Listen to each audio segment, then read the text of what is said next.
नमस्कार दोस्तों, मैं अमर कुमार। आज हम लोग फिर शुरू कर रहे हैं। शुरू क्या कर रहे हैं, ये शुरू से चल रहा है और ये इसका 8वां पार्ट होगा। और इसमें भी वही पहले के तरह ही 1 से 15 प्रश्न होंगे जो झारखंड के हिस्ट्री से जुड़े होंगे। ये हिंदी इंग्लिश में चल रहा है, आपको पता है। और ये एमसीक्यू फॉर्मेट में है, तो ज्यादा इसमें कुछ कहना नहीं है, हम लोग आगे बढ़ते हैं। और जैसे मैं पहले भी बता चुका हूँ कि अगर आपका इसका वो पीडीएफ चाहिए या अन्य किसी प्रकार के जो एग्जाम से रिलेटेड आर्टिकल्स हैं, वो अगर आपको पढ़ना हो तो आप आइए टेलीग्राम में। टेलीग्राम का लिंक डिस्क्रिप्शन में दिया हुआ है, वहां आपको आसानी से मिल जाएगा। तो शुरू करने से पहले जो रिक्वेस्ट है कि पहली बार चैनल को देख रहे हैं तो इसे सब्सक्राइब जरूर कर लें, वीडियो को लाइक करें और इसे शेयर मस्ट करें, ताकि अ, आपके अन्य दोस्तों को भी फायदा मिल सके। तो बिना समय गंवाए चलिए शुरू करते हैं। पहला प्रश्न है, मानकी किसके अधीन होते थे? अंडर हुम वेयर द मानकी? जमींदार के, पंचायत के, प्रहा राजा के या अंग्रेज के? तो वो मानकी प्रहा राजा के अधीन होते थे। मानकी प्रहा राजा के अधीन होता था और वह प्रहा पंचायत का सर्वोच्च अधिकारी होता था। और प्राय प्रहा व्यवस्था गोत्र पे आधारित होती थी। तो आप इन सब जो बीच बीच में कभी कभी किसी क्वेश्चन का एक्सप्लेनेशन होता है, उसको आप नोट डाउन कर लेंगे। नेक्स्ट है, मुगलों ने किस नागवंशी को कर न देने के दंड स्वरूप ग्वालियर जेल भेज दिया था? भेज दिया था। Which Nagvanshi was sent by the Mughals to Gwalior as a punishment for non-payment of taxes? दुर्जन साल, सदाशिव, गणपत राय या शिवदास कर्ण? तो इसका सही आंसर है दुर्जन साल, राइट आंसर। और ये 1615 की घटना है जब उनको ग्वालियर जेल में भेज दिया गया था। और आपको कमेंट बॉक्स में बताना है, एकदम आसान सा सवाल है, कि वो कितना टैक्स देने के लिए बाद में तैयार हो गए थे, जिनके तहत उनको छोड़ दिया गया था। आगे आप जानेंगे कि इसी समय नागवंशी राजा को एक उपाधि दी गई थी। आगे के प्रश्न में भी आपको समझ में आएगा। ठीक है। और राजा दुर्जन साल के बारे में कहा जाता है कि ये, इनके अंदर एक खूबी थी कि ये हीरा को पकड़ के पहचान लेते थे। ऐसी लोकोक्ति है या हिस्ट्री के किताब में है कि राजा दुर्जन साल हीरा के बहुत बड़े पारखी थे। नेक्स्ट है, उरांव समाज की पढ़ा पंचायत किस लिए अस्तित्व में आया? Y did the Padha panchayat of Oraon community come into existence? गोत्र की शुद्धता बनाए रखने के लिए, दो गोत्रों के बीच यानी दो गांव का झगड़ा निपटाने के लिए, सामूहिक हितों की सुरक्षा एवं शांति बहाली के लिए, या उपरोक्त सभी? To maintain the purity of the gotra, to settle a dispute between two gotra और two village, for the protection of collective interest and restoration of peace, and all of the above. And the right answer is D, all of the above. तो इसका थोड़ा सा explain कर लेते हैं। 5, 7, 11, 21 या 22, इतना गांव को मिलाकर के बनता है पढ़ा पंचायत। ठीक है। ये उरांव समाज की बात हो रही है। तो 5, 7, 11, 21, 22 गांव को मिला करके बनता है पढ़ा पंचायत, जो 3 स्तरों पर, नीचे, बीच का और सर्वोच्च में बटा होता है। ठीक है। ये नीचे बड़ा कर लेते छोटा, ये बीच का, और ये सर्वोच्च। 3 स्तरों में बटा होता है। नीचे और बीच के फैसले का निपटारा न होने पर सर्वोच्च प्रधान पंचायत का अंतिम निर्णय देता है, जिसका पालन किया जाता है। आते हैं चौथे प्रश्न की ओर। मांझी संथाल समाज में सबसे बड़ा सामाजिक अपमान किसे माना जाता है? What is considered the biggest social insult of Manjhi Santhal society में? क्या होता है? चूल्हे का टूटना, दरवाजा का टूटना, बर्तन का टूटना या छप्पर का टूटना? तो ए इज द राइट आंसर, चूल्हे का टूटना। और संथाली समाज का सबसे बड़ा अपमान माना जाता है। यह अपमान बिटलाहा की सजा प्राप्त व्यक्ति के घर में किया जाता है। और बिटलाहा आपको पता है, हम लोग पिछले 1-2 सेक्शन में पढ़े हैं कि बिटलाहा सजा क्यों दिया जाता है। ठीक है। इसमें कभी कभी देखा गया है कि उस परिवार को लूटपाट के साथ उसके घर द्वार को उजाड़ दिया जाता है, मवेशियों को छोड़ दिया जाता है और संपत्ति को नष्ट कर दिया जाता है। तो जिस व्यक्ति को बिटलाहा की सजा मिल चुकी है, उसके बाद यदि भी उसके कोई सजा मिलती है तो उसके घर के चूल्हे को तोड़ दिया जाता है, संपत्ति को नष्ट किया जाता है, दरवाजा उखाड़ दिया जाता है, या आज के डेट में कहिए उसे कुर्की जप्ती टाइप का काम कर लिया गया। इसे माझी संथाल समाज में सबसे बड़ा अपमान माना गया है। नेक्स्ट प्रश्न है, मुंडा मानकी से संबंधित कौन सा कथन सत्य है? Which statement is true regarding Munda Manki? Munda मानकी के अधीन काम करता है, मुंडा वर्क्स अंडर मानकी। मुंडा द्वारा वसूला गया खजाना मानकी के यहाँ जमा होता था। The treasure collected by Munda was deposited at Manki place. तो सही ऑप्शन क्या है? केवल एक है, केवल दो है, केवल एक एवं दो, दोनों होगा तो इसमें केवल नहीं होना चाहिए हिंदी के हिसाब से।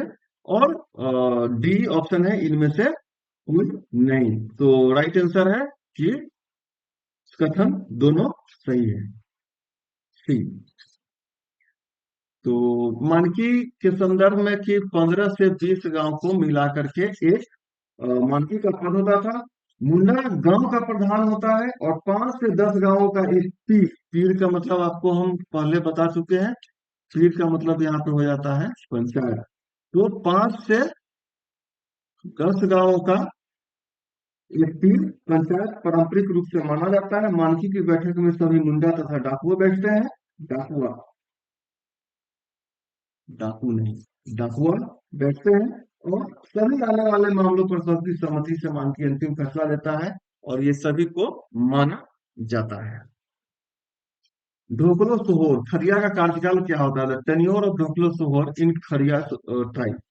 3 वर्ष, 4 वर्ष, 5 वर्ष या डी 6 वर्ष? And the right answer is ए, 3 वर्ष होता है। ढोकलो सोहोर में सभी क्षेत्रों के प्रमुख प्रतिनिधि जिसमें महतो, पाहन और कटाहा भी इकट्ठा होते हैं।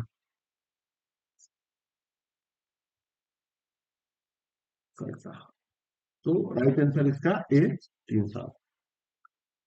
बसरी जनजाति की परंपरागत पंचायत व्यवस्था का प्रधान क्या कहलाता है? What is the head of the traditional panchayat system of Basri tribe called? Dehri, mukhiya, Manjhi या Nayak? And the right answer is A, Dehri. Basri जनजाति की परंपरागत पंचायत व्यवस्था का प्रधान देहरी कहलाता है। देहरी पुरोहित का काम करता है,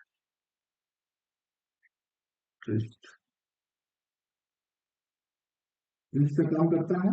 और यह पद वंशानुगत होता है, ये ठीक है। जो एक बार बन गए उनके पिता पुत्र पुत्र पुत्र चलते रहेगा। 8वां, सवर जनजाति की जातीय पंचायत व्यवस्था में प्रधान की सहायता कौन करता है? Who help the pradhan in caste panchayat system of Sabar tribe? Gundai, Panbhara, Baiga या Ujala? And right answer is A, Sabar जनजाति की जातीय पंचायत व्यवस्था में प्रधान की सहायता गुड़ाई करता है जो संदेशवाहक का काम करता है। और ये पद भी संदेशवाहक यानी कि मैसेंजर, ये मैसेंजर का काम होता है और ये वंशानुगत पद होता है, ये चलते रहेगा। तो ए राइट आंसर। 9वां है, क्रिश्चियन स्टूडेंट ऑर्गेनाइजेशन की स्थापना किस वर्ष की गई? In which year was the Christian students organisation established? 1912, 1913, 1914 और 1915? तो इसका राइट आंसर है ए। और इनके बारे में हम लोग बात कर चुके हैं कि इसको स्थापित किसने किया गया, किसके द्वारा किया गया था। तो सही आंसर है जे बार्थोल जे बार्थोलमन के द्वारा 1912 में क्रिश्चियन स्टूडेंट ऑर्गेनाइजेशन की स्थापना की गई थी।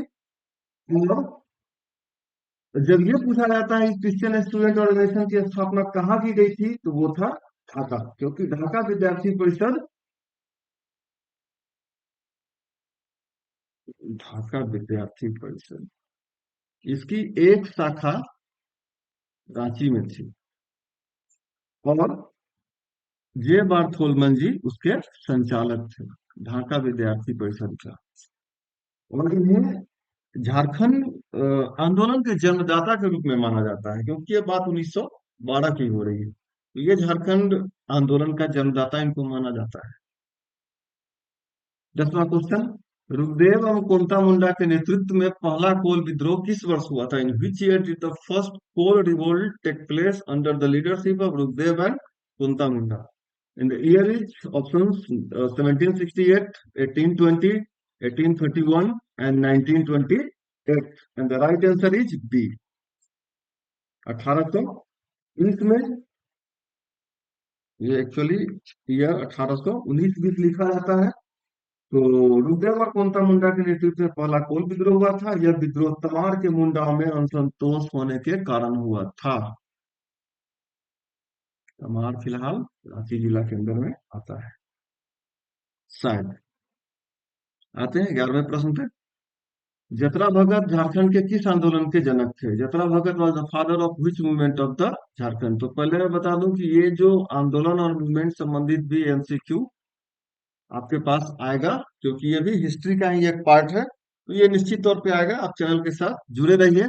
आपको पूरा झारखंड का जो भी सिलेबस है वो एमसीक्यू के फॉर्म में, कोई भी डिस्क्रिप्टिव नहीं, केवल एमसीक्यू। आप डिस्क्रिप्टिव कहीं से भी पढ़ लीजिए, किसी भी बुक से डिस्क्रिप्टिव पढ़िए आप। उसके एमसीक्यू बढ़िया जो होंगे, जो बेस्ड ऑन द क्वेश्चंस होंगे जेपीएससी के या जेएसएससी के, वो आपको यहाँ पे मिल जाएगा। तो आप यहाँ पे बने रहिए, मित्रों को भी इसके साथ जोड़िए। Jatra Bhagat was the father of which movement of the Jharkhand? Tana Bhagat आंदोलन, हूल आंदोलन, कोल आंदोलन या खरवाल आंदोलन? And the right answer is Tana Bhagat आंदोलन। ये है जतरा भगत का। और ये टाना भगत आंदोलन के जनक है। उरांव समाज में धार्मिक सुधार के लिए इनकी महत्वपूर्ण भूमिका अदा की गई। तो ये प्रश्न आ सकता है कि टाना भगत आंदोलन सबसे पहले किस समाज के लिए था? तो याद रखना है वो है उरांव समाज के लिए। जतरा भगत का जन्म 1888 ईस्वी में हुआ था और मृत्यु इनकी हो गई थी 1917 ईस्वी में। आते हैं 12वें प्रश्न की ओर। लाला रणविजय नाथ सहदेव का जन्म कब हुआ था? When was Lala Ranvijay Nath Sahdev born? 10 October 1950, 15 October 1949, 5 फरवरी 1940 या 30 दिसंबर 1899 को? द राइट आंसर इज, जन्म हुआ था 5 फरवरी 1940 को। और ये इनका जन्म हुआ था लापुंग में। लापुंग, जिसे तत्कालीन समय में लालगंज कहा जाता था। बिहार वाला नहीं, वर्तमान में बिहार के वैशाली में हाजीपुर के बगल में एक लालगंज जगह भी है, विधानसभा क्षेत्र है दरअसल। तो थोड़ा सा इनके बारे में जान लेते हैं कि इनका जन्म तो 5 फरवरी 1940 को हुआ था और पिता का नाम था लाल लक्ष्मीनाथ सहदेव। लाल लक्ष्मीनाथ सहदेव। इन्होंने सांस्कृतिक पुनर्जागरण के सिलसिले में एक संस्था बनाई थी। कौन? रणविजय नाथ सहदेव जी एक संस्था बनाई थी, उसका नाम था नागपुरी प्रचारणी सभा।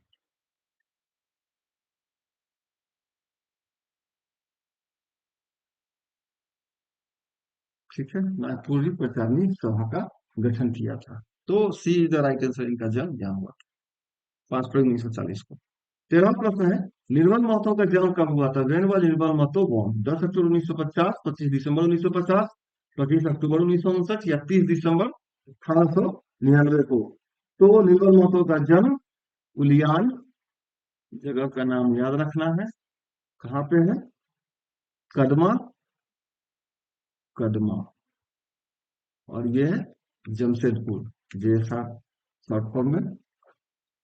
और इनके पिताजी का नाम था प्रियावाला एवं जगत महतो। प्रियावाला माता जी का नाम और पिताजी का नाम था जगत बंधु महतो। तो इनका जन्म हुआ था 25 दिसंबर 1950 को। That's the right answer 13। Jharkhand समन्वय समिति का स्थापना किस वर्ष किया गया था? In which year Jharkhand coordination committee was established? 1980, 1948, 1987 या 1992? And the right answer is 1980।